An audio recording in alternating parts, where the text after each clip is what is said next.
This conundrum begins with a statement from Steve Laws, a right-wing activist who published a tweet mocking the fact that the Conservative Party was preparing to select an African immigrant to be the leader of the party.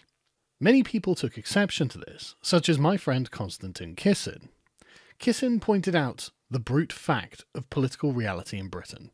He said, "The simple fact of life, whether you like it or not, is that the only leader who can deliver genuinely right-wing policies on immigration is going to be an ethnic minority. That's just a fact, given where the country's media and institutional elites are. Being racist to and about the only people who can solve your problems is the height of stupidity." What he's saying here is that the political context of Britain, as it stands, is currently dominated by a left-wing paradigm that holds that nativist concerns, that is, the concerns of the white British majority, and particularly the English majority, to be unacceptable areas of political discourse. Through this lens, not wanting an African woman to be the leader of the purportedly right-wing Conservative Party, and potentially Prime Minister of the UK, is considered to be racist, by which is meant that it expresses a form of ethnic particularity in its requirements for representation. This is a liberal ideological tripwire, and Konstantin is probably correct to say that because of our current state of affairs, it is likely that only someone from an ethnic minority background is going to be able to step over it without institutional resistance and enact any kind of change that would be in accord to native interests, such as ending mass immigration. Badenoch herself is aware of this and uses it as one of her primary selling points. In a recent interview with The Telegraph, she said as much, "They can't paint me as prejudiced." That is, they can't say that she's a racist because she's a black woman. The left are the real racists, and the Conservative Party will continue to struggle under the fire of the left's false allegations. It's worth noting that the Conservatives have already had 3 women and an Indian man as Prime Minister, whereas the Labour Party have only had white British men, and it makes no impact on the left's opinion of them. But the Conservative Party is trapped in a 2016 holding pattern and refuses to learn anything about the philosophy of their opponents, a philosophy they themselves end up actually following. To Konstantin, I replied that it speaks volumes then about the two-tier nature of our society. If only a member of an ethnic minority can enact certain political agendas, whereas a member of the white British majority cannot, then that's a clear-cut example of how there are rules for some and rules for others based on race, and the Conservatives seem to be fine with it. Konstantin agreed and said this. Konstantin agreed and said, "Of course, which I've been fighting as best I can for years, as you know." And he has, because Konstantin recognises the injustice of forcing the native people of our country to live at the bottom of a two-tier system. He would rightly characterise it as a form of oppression, because it is. But this then brings us to a strange place. If we agree that it's wrong that only an immigrant can articulate a pro-nativist position, that is, a position that advances the interests of the native people primarily, then we admit that pro-nativist interests are politically permissible. There is just some kind of ideological roadblock in the way, and it ought to be possible for a native white British person to express the same thing. However, if when a pro-nativist position is adopted by a native British person, and this is categorised as racism, we then are indeed prescribing a pro-nativist position from being expressed by a native, which is a function of our political environment that Konstantin agrees is wrong because in itself it creates and reinforces a two-tier system. The parochial interests of the British, again particularly the English, are not, therefore, politically actionable by the English themselves, which is essentially the same as saying that the English are not entitled to speak in their own case. To break out of this two-tier system in Britain, we would have to, therefore, permit an Englishman to advocate for the native interests of the English, which is what is prescribed by liberal individualism. This is being sidestepped by Badenoch and Constantine in saying that only an immigrant is capable of advocating for nativist policies, but this merely subverts the current system of oppression, rather than abolishing it. The oppression remains, and to escape this new liberal form of tyranny, the nativist position would have to be advanced by a native, as it would be the only way to prove that we are not still committed to a two-tier system. But of course, this would be a form of collective acknowledgement that liberal individualism can't accept, and necessarily locks out non-natives from what is otherwise admitted to be a valid political position. It's clear that the issue is the ideological roadblock, which is tantamount to saying that liberalism itself is oppressive, and creates the paradox in which the liberal would have to admit that people needed to be liberated from liberalism itself. Constantine is not a liberal ideologue.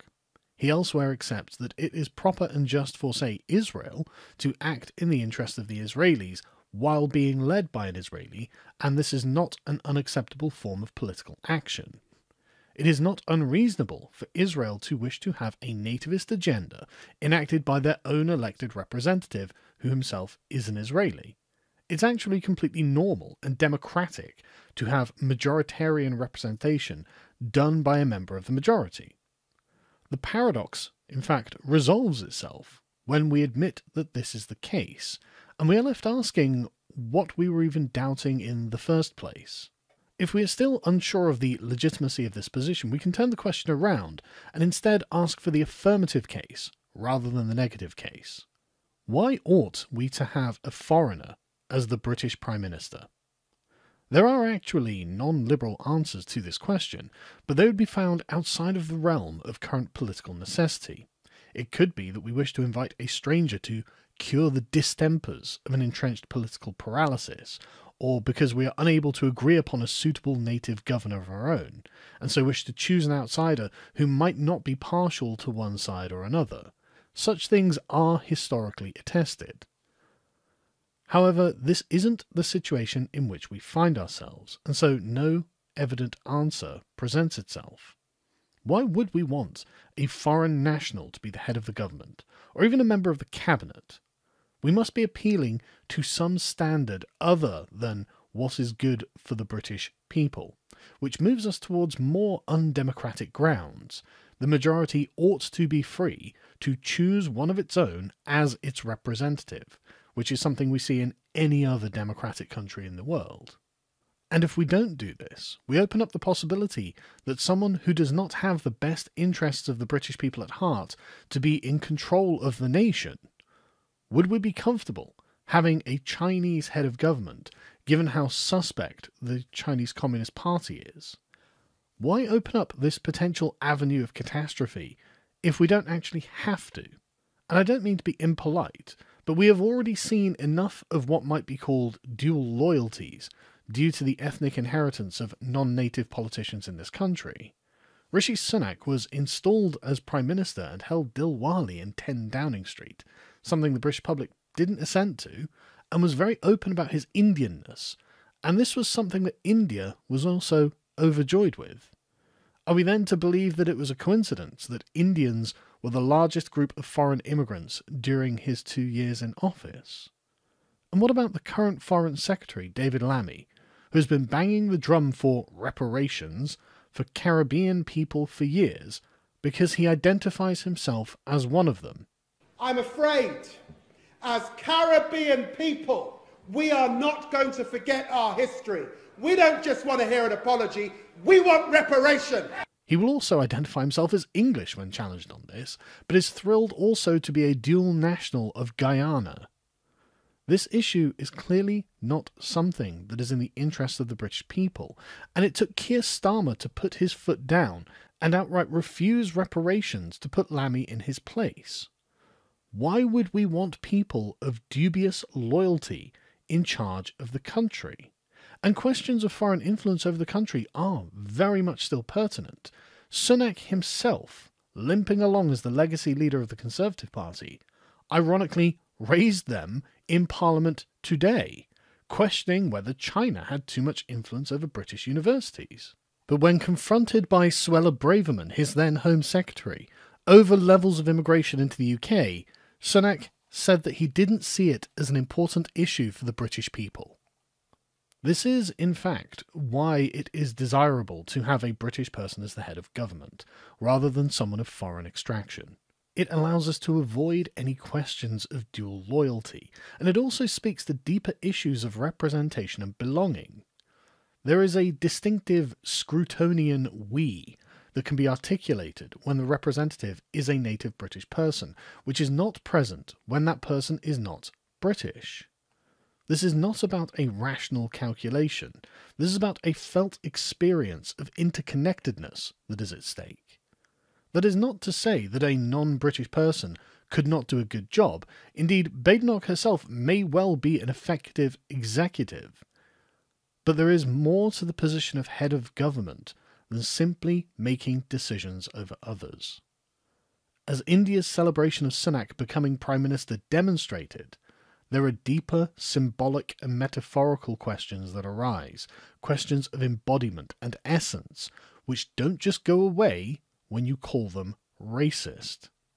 In the last analysis, it is not objectionable to say that the head of government in Britain ought to be a British person. In fact, it is completely reasonable to demand that they must be British.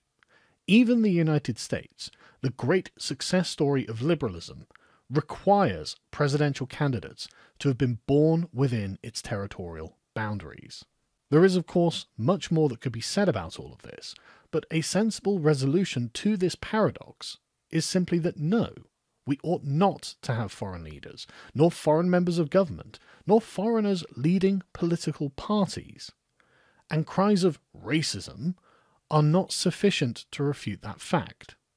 If such a thing is racism, then racism itself has become a very elastic term, which ignores the reality of political loyalties and human nature, and is itself not a suitable tool to solve this problem. That we are discussing such a possibility is, frankly, bizarre, and contrary to what a national state is for in the first place, the political expression of the native inhabitants of that country. The fact that this is one of the most important issues of our time shows us just how far to the left we have gone. Anyway, if you are deeply tired of talking about politics, I completely sympathise, and I have a little gaming channel that I use quite often. As you can see, it's mostly for chilling out and doing fun hobby stuff. People ask me where I get the time to do any of this, and the answer is that this is what I'm doing when I decompress from a day's work, from about 9 o'clock in the evening onwards. So if you'd like to come and hang out with me and do things that aren't political, a link will be in the description, and I'll see you over there.